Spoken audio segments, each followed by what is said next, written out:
Alright, what's up YouTube? Pink Reaper here, back with more Advanced Wars by Web. This one is really different, and it's also being recorded in a very different way. I literally just played this game like 30 seconds ago. I finished. And I decided I wanted to just start recording it right away. This is a very different type of game, and it's also against complete random here.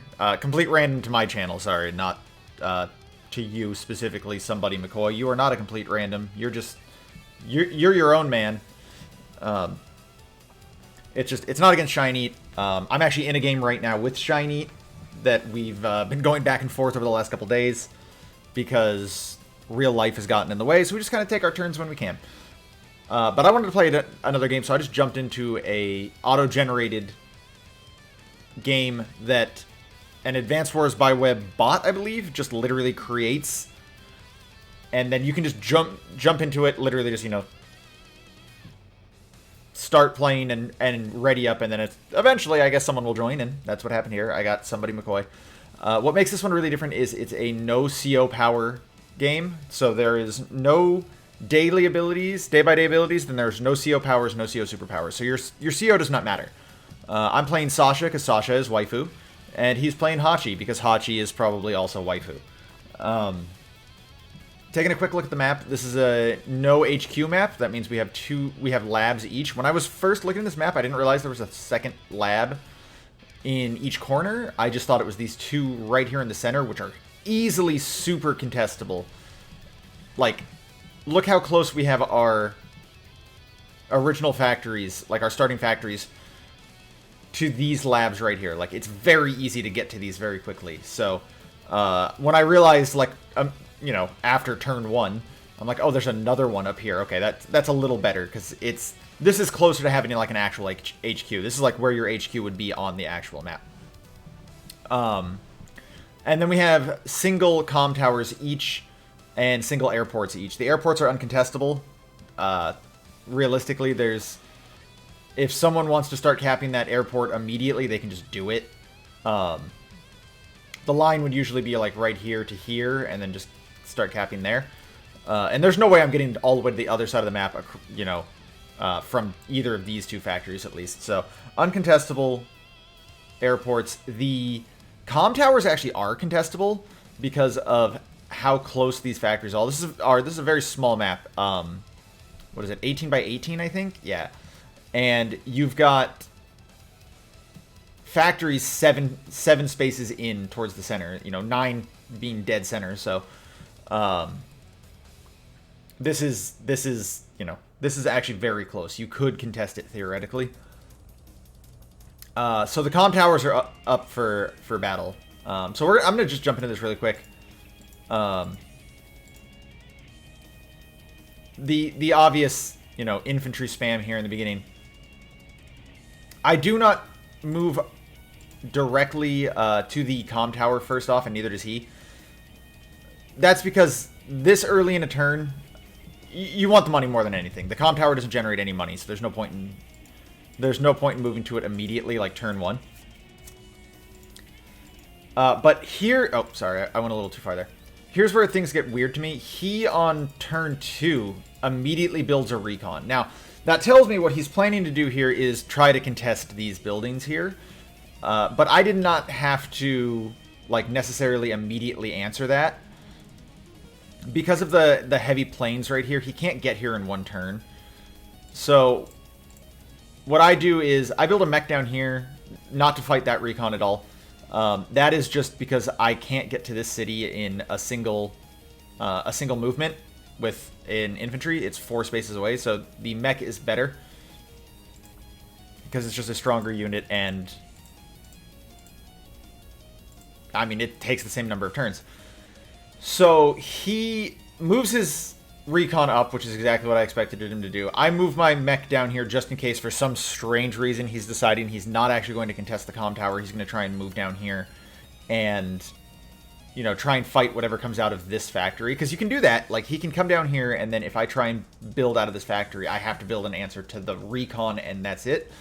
But because my mech is on a mountain now, instead of just moving it onto the plains, it won't, like, it's a very bad attack for him. His recon will essentially just kill itself on this mech. It's literally the exact same as a recon attacking into a tank. So it's really not worth it. So now he's very obviously going to be moving up here. I just sort of ignore most of that. I do build my own recon. The reason for that is just that if he moves to attack this... I build my recon up here as opposed to right down here. If he moves to attack this infantry, this recon will be able to counterattack it, but it'll also just be able to counterattack anywhere it stays, like it tries to move in here. Unless it wants to like sit on this city, I guess. But if it does, that allows me to start capping the comm tower anyway, so I don't have an issue with it. And then I just keep spamming infantry as he did as well at the end of his last turn. So he does kind of, again, what I was expecting. He moves the recon in onto the comm tower, just stopping me from taking it. This was an interesting move here. He went from this city like straight across. Like he's hoping to take one of these two cities, which, I mean, that's not a terrible decision on his part if he wants to do that. Because I can't contest this city at all. But it means he has nothing over here to try and start taking these cities if he does that. So I don't know. I didn't think that was a good play on his part. Across the river here. This was on purpose. I have this infantry to move towards this city so I can contest it if he tries to take that. And I really wanted to move this infantry across the river because if he does go down here towards this city, that means he's moving in on one of my two labs, which would mean it needs to be protected. So I have now an infantry on this side of the map to protect it if he does that. I also forgot to mention he had to build a tank on his last turn. That's another really obvious play on his part, but I don't think it was the right play. The reason it was an obvious play on his part is because now my recon is going to have to start fighting this, and while it's doing that, he'll have time to move this tank in. But the problem is he spent all of his money. His income is only 7,000. So now he has no more infantries to start building towards cities. He's only currently capping 2 buildings. I'm currently capping 3. So at the beginning of his next turn, he'll cap these 2 and go to 8. But then on the beginning of my next turn, I'll cap these 3 and go to 10. So I'm going to start generating an income advantage over him. That was it's a very aggressive play, and I don't necessarily know that it was the right one. I'm sorry I keep moving the screen up and down. It's just sort of a habit I have. I'm very twitchy, as you can probably guess. If my manner of speaking doesn't give that away. So yeah, so he did build this tank here. It's very obvious he wants to move it up so he can fight my recon if I bring my recon down here, which is absolutely what is about to happen. So I just go ahead and take the attack on his recon. This is the infantry I intend to move towards the airport, which should be obvious. I move this infantry up to, again, contest this city. So now if he wants to move his infantry up to contest, try and take that city, I can at least slow his capture down. More recons, more infantry. I actually don't think it's important right now to answer that tank, because in the time it'll take for him to get here and start fighting me, I will have already taken care of this recon, and then I have 2 HQs that I can just build a tank and answer it with. And again, because he's lower on income, he's not going to be able to support this tank very well. He does get to start capping his comm tower earlier than I do, though, which is obviously bad, because this is a no CO power map. Just that comm tower alone is very powerful, because it's giving you 10% more attack, which you can't get in any way, shape, or form otherwise. So this is another interesting play on his part. I don't think he should have done. He attacked my recon with his recon, dropping it down to 6 HP. I think for him it would have been better to just force me to attack with both, because now I can theoretically attack with this recon and drop it low enough that my infantries can kill it, and then that'll allow this recon to move in and interrupt this capture, which is bad for him. If he had left it at full HP, I would have literally been required to attack it with both of my recons in order to kill it. And then again, just more infantry spam. Again, because he doesn't have should make this smaller. Yeah, there we go. So now you can actually see his income. So because he doesn't have like a lot of extra income, he didn't really have anything great to build there. He had 6,000. He could have built another recon and 2 infantries, but he needs the infantries because he's getting, like, he must have realized he's getting behind on just board presence for capturing cities. He did move to take this city, which is, I don't know, it's not the correct choice. I have this infantry that very obviously would have been able, like, very obviously is able to interrupt that. If he had moved down here, this infantry would have been stuck at the mountain when he first capped it, and then he would have been able to at least absolutely guarantee that he got that. My infantry would have probably been able to win a fight versus, well, maybe not, because he would have gotten the healing, but he would have had this city, and there would have been nothing I could have done about it, at least.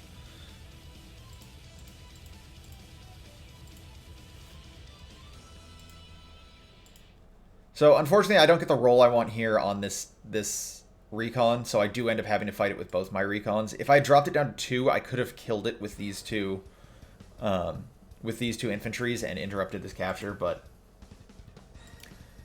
because of how things went, I can't do that.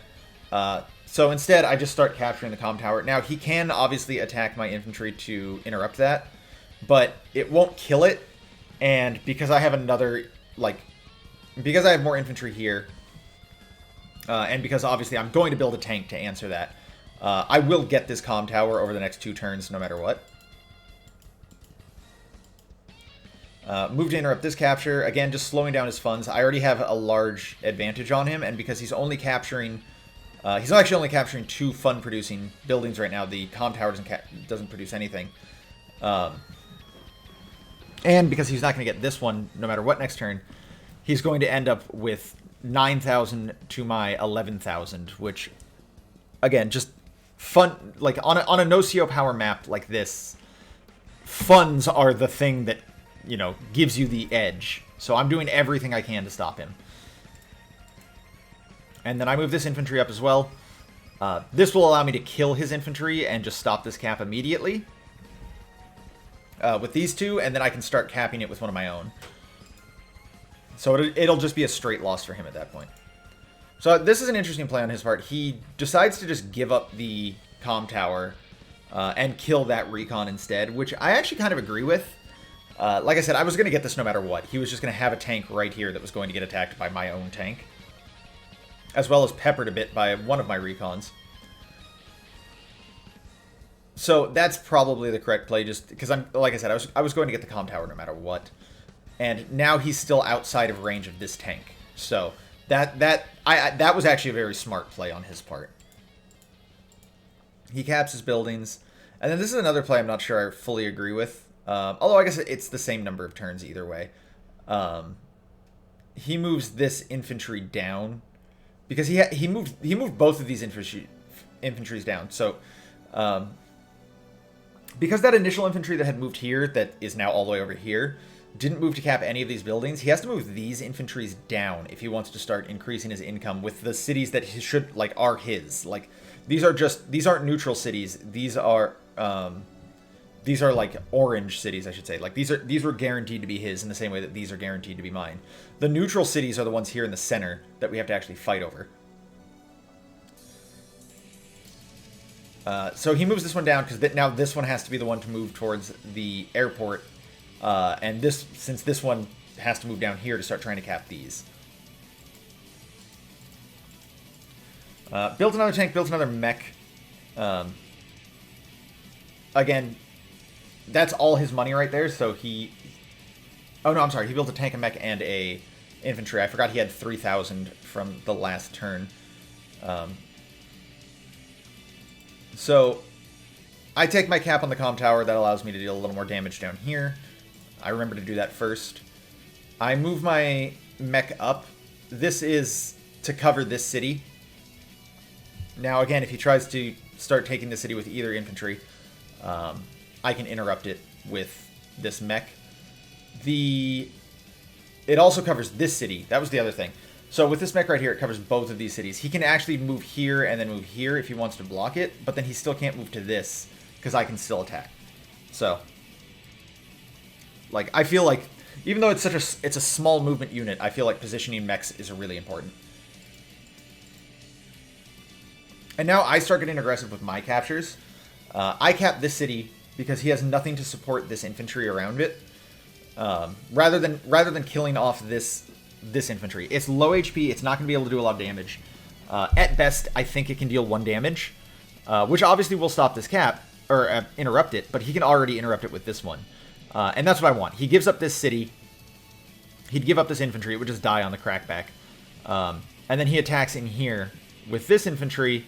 And then I can cover it with both of the, I can cover with both of these infantry. So I can pretty much guarantee the capture of this city, which is, again, this is not one of my guaranteed cities. This is a neutral city. This is one that we would have to fight over. So me getting it is obviously much better for me. Duh. But this is where his, like, early lack of infantry is starting to really bite him, and as well sort of moving this infantry up. Because he moved this infantry up, he doesn't have the extra funds, and because he bought the early recon and the early tank, he doesn't have the extra infantry to fight for these cities down here. Move to the airport. Make this little cheeky movement just to attack this infantry. I didn't originally see this until I was trying to decide what to do with this recon. And then I saw that I had this movement. I'm like, oh, okay, I can attack into this. Now that blocks this infantry from blocking this mech if I need to, move this in. And it also just sort of forces him to attack in with both tanks if he wants to kill it, because one tank will not be able to kill a 3 defense recon, even with his comm tower. So he'd have to use both, which can push them back, which I'm okay with. But it also sort of sneakily gives me an opening onto his I keep wanting to call it a comm tower. It's not a comm tower. Onto his lab. Because the win condition for this map is both labs. So, something to think about there. And then look at that. Huge hit on his infantry. I make these movements here. I barely move the tank down because with it here, it can't actually be attacked by this tank, but it can move through this infantry, so it can cover this recon. If he doubles up on it, he has to leave one tank open to it, essentially. So he'll move here with this tank and here with this tank, and then I can attack either of those things as need be. Additional tank and just more infantry spam. Again, I'm pushing... I want tanks up here where he has his light vehicles, but I want infantry as much as possible down here because I'm at such a huge advantage right now in terms of units versus his. It's already starting to get out of hand for him. As you can see, I have a 3,000 income, I don't want to say bonus, but advantage over him, as well as I have 3 extra units that he doesn't have. And he's also essentially lost two units. He's this infantry and this infantry, especially this infantry. This infantry is not going to do anything. Now, it is worth noting I'm definitely about to lose this recon, so I'm also about to lose one of my units, but still, I'm at a huge advantage right now. So here's this movement exactly as I thought it was going to happen. Not enough to stop this from being a 3-turn cap. He needs to get me under 4 HP if he wants to stop this from being capped in the next 2 turns.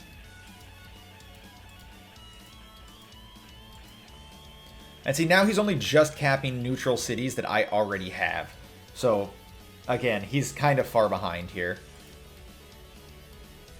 So, he throws away that infantry to just deal a little bit of damage to this mech, which is the right choice. I should point out, I didn't say this on the last turn, he's very obviously going to move this tank here so that it's out of the range of this mech. So now this mech is just basically covering this city. It's also not really reasonable for him to attempt to start capping this city, even though that will put a body in front of this tank. It'll be open to 2 infantries that could hopefully kill it. So there's the first tank. There's the infantry movement onto the city. There's the second tank. He does end up moving onto the city. And then again, he just builds more infantry. He builds a recon down here, which I feel like an odd choice. it actually would have been better to build on this city because it takes less of a movement penalty to get over here, which is where he wants to be. It's still going to take 2 turns no matter what, but like he's much more limited on where he can move down here because he's got this 5 movement penalty right here. And he's also got like all of this weird movement penalty stuff right here. So I just don't think it was the right choice to build that recon in that particular base. So now I start taking this airport and I move towards this city, but this is not actually my plan. He has no actual infantry or anything that can reach this infantry if I start moving towards this lab. I almost called it a comm tower again. It almost happened. That's why the break happened there. So I'm hoping he just sort of gives up this city, thinking that's what I'm going to do instead of moving this tank up. 1 HP infantry, I just attack into it with my full HP infantry here. So now this is a pretty much guaranteed... No, this is a guaranteed capture. He has nothing that can interrupt it now. And being that it's only at 4 and nothing close enough to hit me, this won't do any damage. It'll just die on the attack back. So I move in to try and stop this capture, but I fail. Like, to kill it, I mean. To allow my tanks to just... sort of like this tank to roll in and deal some actual damage, but that did not work, unfortunately. Interrupt this capture. Again, this is me deciding I'm going to push my monetary advantage as much as possible. You may have noticed I do that a lot in games, but that is the most important thing in Advanced Wars. I almost said Fire Emblem. That is the most important thing in Advanced Wars, is having more money than your opponent, because that allows you to essentially outmaneuver them and outbuild them. That's like, that cannot be understated. So I move my tanks up onto allied cities to keep maximum defense. So if they get attacked first, you know, if he chooses to engage with them, I can minimize my loss, and especially like if you were to attack up here, I'd get to heal back up anyway. The other thing, and again, this is, I'm hoping he just thinks I'm taking this city. So I have this tank covering this infantry. If he were to try to attack this infantry, he'd have to do it from a street, which would be very disadvantageous to him. This tank attacking out of the forest would do a huge amount of damage to it, and it wouldn't do a lot of damage back. So I'm hoping what he wants to do is instead deal with this that's right here. The way he would do that is more than likely move this tank up, kill this, and then move this tank up and attack this, which would still give me a free attack on the city. But basically, I'm just really hoping he doesn't attack this infantry. That's the main gist I'm trying to get out of this. And then I begin moving my infantry up as well, because now I'm starting to think, well, if I get this lab, I need to start pushing towards this one, because again, he's very weak on the field in terms of what he has for units. He has two tanks up here. He has some weakened infantry. He has a bunch of weakened infantry. He has a mech that's very low mobility, and then he's got a bunch of other infantry. If I can swarm this lab, I might be able to steal a fast victory.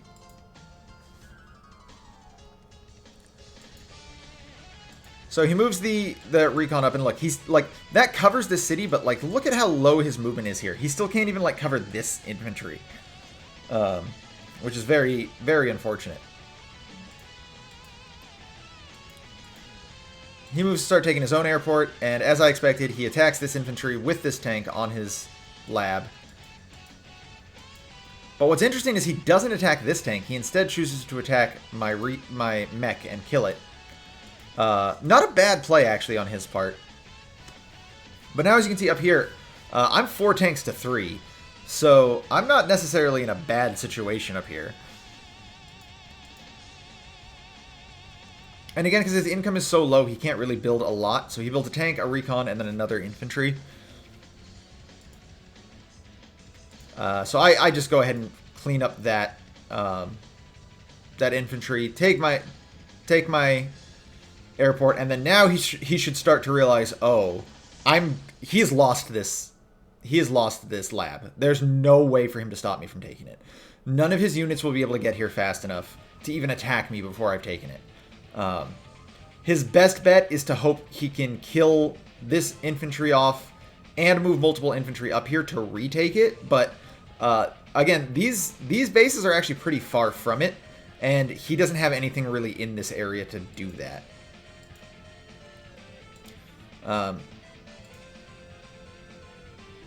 So I just moved these two tanks up. As you can see, this one's still at like 94 or 92% because of the fact that it got a 1 HP crackback. Units that are on comm towers or labs do not actually get healed at start of turn. So this is essentially just a dead tank. It's a 1 HP tank. It's not really going to do much more than body block.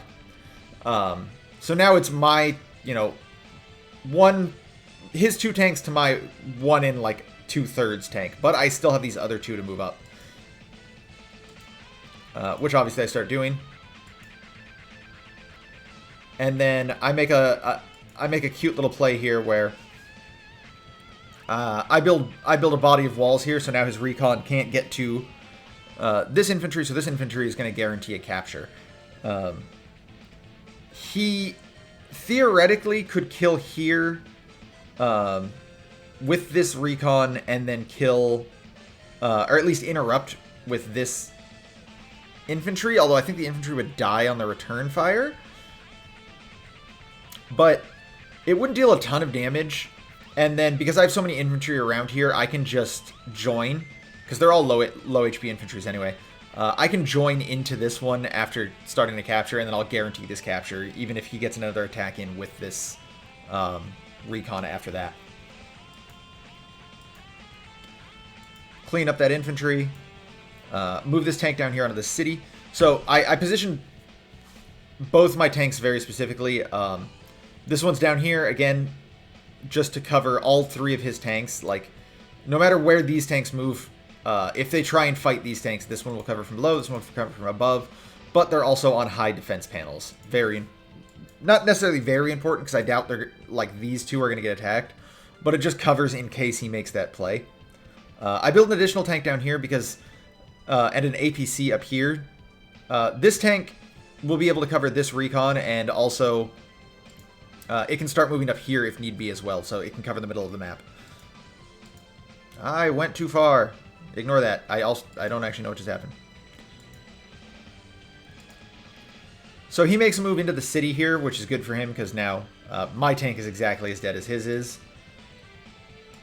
This is an interesting thing. He moved his recon up here to get me off of this city. I'm not really sure why. I'm guessing that maybe he just could not have killed these recons? I mean, these infantries with the recon? I'm not actually sure. The thing is, that is still in range of the tank, too, so... and then, the other thing I don't really fully understand is why he moved the second recon down here. Neither of these recons are going to be able to really deal with this tank, so it doesn't really help him in any way, shape, or form. He does build another tank down here, but that means he's no longer fortifying his upper area, because that is the one, like, strong vehicle he can build per turn, because he only has 12,000 income. And that means at best he can build, like, a recon or a mech up here.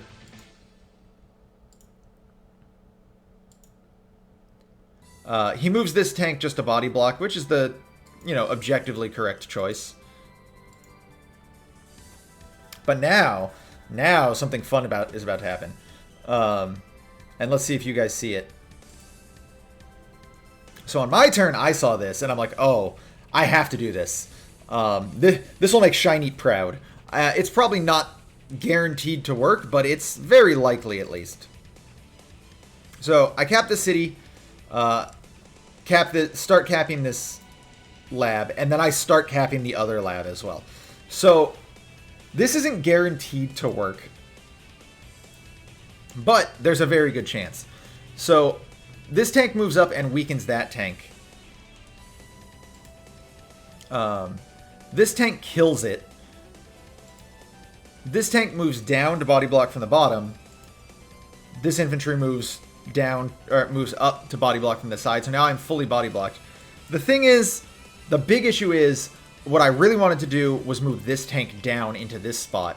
because at that point, I don't think he could have actually, like, interrupted this cap. The only unit he would have been able to kill at that point is this infantry with this tank, but I don't think this 1 HP tank would have been enough to actually... I don't even know if it would have done 1 damage to stop this capture. But unfortunately, I couldn't do that, so I have to use the 1 HP tank down here, and now he absolutely... It is very possible for him to kill this tank with this full HP infantry and then move up and interrupt this capture, at least. So instead, I move to attack this tank, which, you know, obviously lowers its HP and makes it less of a threat. And then I move this APC up and drop this infantry here. That covers the city. If you, I'm playing as if this doesn't work, essentially. So if this doesn't work, I need to not have wasted all of my other movements. So this APC moves down here to put this infantry here so it can cover the city if he tries to start capturing it.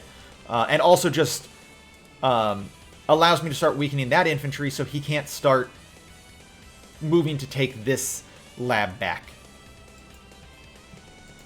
I move down here because there's not really much else I can do with this infantry. I'm just going to move it towards my lab to protect. You know, attack the recon. Again, it's just super weak now. It can't really do anything. I even move to interrupt this capture.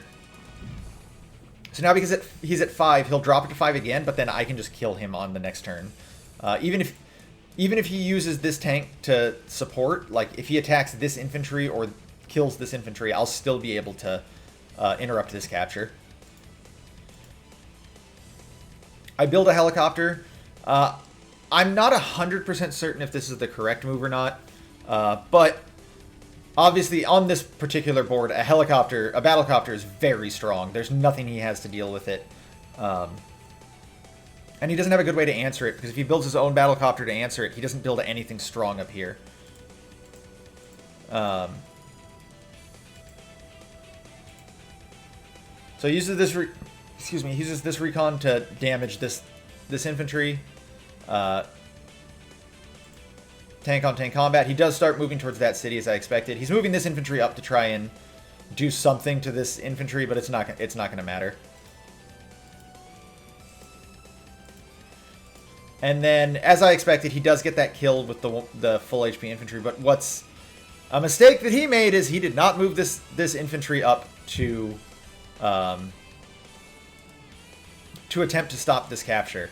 I think this is where I realized, oh man, he might not understand how this works.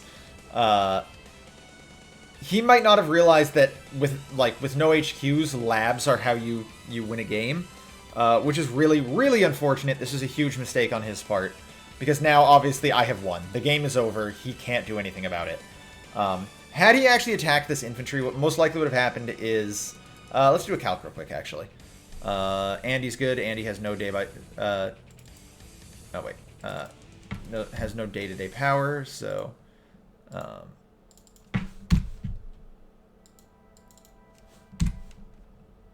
so we can do that and lab. So he would have done 3 damage, taken 4 back, so he would have been at 4 HP. I think I actually could have still just won no matter what anyway. What would have happened is this infantry would have cleaned it up. This APC would have moved here to body block the tanks, and then this tank would have moved here to body block this infantry, and then I would have, capped it down to 3. And then he had no way of attacking it again. So I actually would have won no matter what, I think. But yeah, so now the rest of these moves don't actually matter. He joins these tanks, which isn't a bad idea. But again, like I said, even if he actually had done that to interrupt, I was guaranteed to win. Because he didn't have another unit that could actually attack this infantry. So I just immediately cap both comm towers, and I win. So that was an incredibly short game, only 11 turns. Very few kills on either of our parts. Obviously, huge mistake there at the end, but I also think it's really worth bringing up a lot of his early mistakes as well, because he got too aggressive with his funds.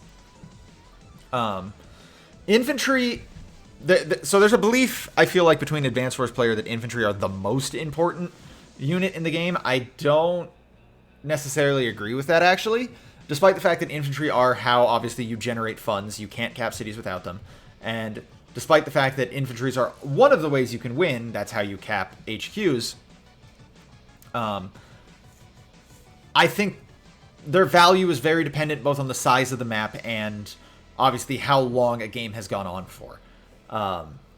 However, at the beginning of a game, there is nothing more important than infantry. Nothing comes close. You should not build anything other than infantry on turn 2. If you are building something other than an infantry on turn 2, you need to be on the smallest map possible, because you need to be able to immediately get to your opponent and hit something on turn 3, or else there's no point in having built that tank, which honestly you wouldn't be able to do on turn 2, but like that recon or anything like that. You need to be generating funds. His lack of infantry down here really destroyed him, because it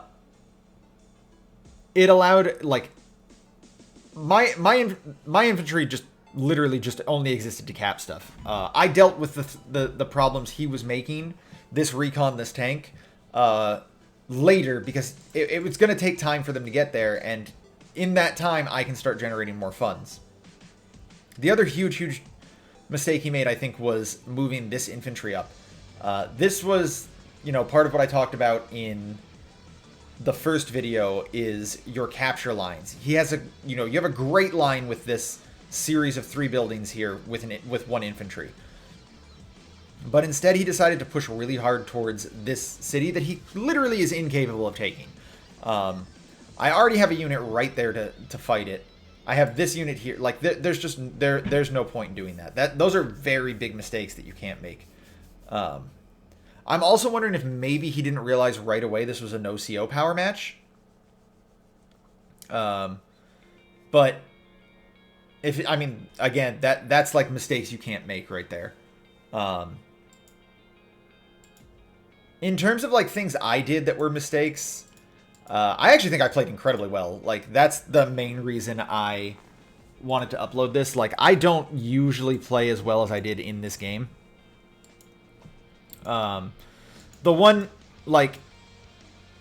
big thing, obviously, was on this turn here is, like, I left a very exposed infantry that could very well have just died to this tank, because I think one comm tower tank can... No, it can't completely kill it, but like, look at that. I would have been at 1 or 2 HP, at which point, like, this, it would have ruined this.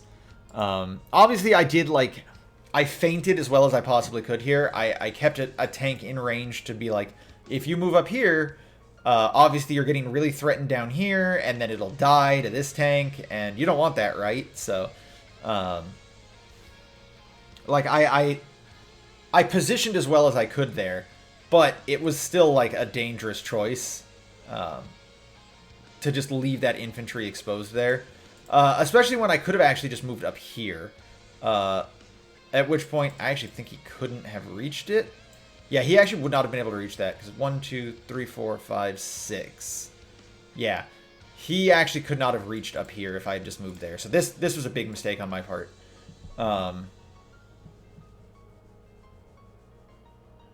Other than that, I don't really think I made any huge mistakes other than, like, possibly building this battlecopter. I don't know if this battlecopter was necessary. I don't know if it was going to be necessary. Like, assuming I could not have done this, and this game went on for more turns, I don't know if this battlecopter was the right choice. Obviously, it's very strong, but it's 3 turns out from being able to really, like, do anything. I think it may have been better to just not build that and instead use the money to build, like, additional tanks, or even actually just an anti-air, like, something like that. like an anti-air down here would have been really good because I have this tank to fight this tank, and then an anti-air can just destroy everything else. I could clean up this whole bottom area and take control of it, but I mean, at that point though, like I said, I was pretty certain I had a guaranteed win, no matter what, but yeah, no, this was I don't usually like, I obviously haven't uploaded these videos to be like, yo, look how good I am, but I think I played very well in this game, and I'm very impressed both with how everything I did worked out the way I wanted it to, and how correctly I pushed all of the advantages I got from my opponent making mistakes. Because that's the thing, if your opponent makes a mistake but you don't capitalize on it, it's not really a mistake at that point, right? Like, if he had built that early recon, but I had just immediately built another, like, my own recon the same turn instead of, you know, fleshing out my infantry and stuff like that to keep pushing cities, it wouldn't have meant anything, right? Because then we're both at that same monetary disadvantage. So, yeah, I just really wanted to record this. I just really wanted to upload this. I just really wanted to show off. I thought I played very well. And Shiny, if you're watching this, please go take your turn. I'd like to go take my turn now. Like, please? Alright. Anyways, for anyone who's made it this far into the video, there will be a link in the description down to Advanced Wars by Web if you'd like to play yourself. To the Advanced Wars by Web official Discord if you'd like to join that Discord and, you know, learn to play this game on your own. Or my Discord if you'd like to be inundated with just some weird stuff, you know. I wouldn't actually recommend that one. But anyway, thanks for watching, guys. This has been Pink Reaper. Signing out.